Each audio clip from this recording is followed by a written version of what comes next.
Palaji Music presents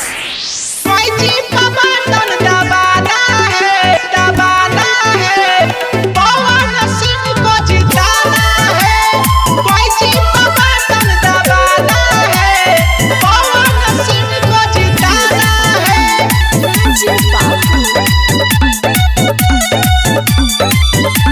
सुनो ये चाचा, सुनो ये चाची, बतिया नहीं भुलाना है। ये चाचा सुनो हो, सुनो ये चाचा, सुनो ये चाची, बतिया नहीं भुलाना है। कोई चीज पर बटन दबाना है। पवन सिंह को जिताना है। कोई चीज पर बटन दबाना है। पवन सिंह को जिताना है। 1 मई को वोट देने बुथावा पर सबको जाना है। कोई चीज पर बटन दबाना है। पवन सिंह को जिताना है। कोई चीज पर बटन दबाना है। पवन सिंह को जिताना है। recording by Palaji Music Kotwa।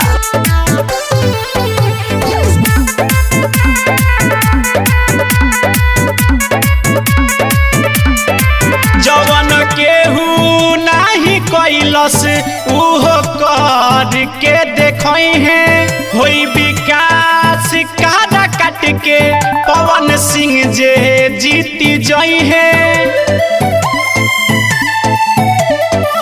जवन केहू नाही कैलस उहो कर के देखई है। होई विकास कादा काट के पवन सिंह जे जीती जई है। कादा काट में विकास के दरिया जदी ये भैया बहाना है। कोई चीज पर बटन दबाना है। पवन सिंह को जिताना है। कोई चीज पर बटन दबाना है। पवन सिंह को जिताना है।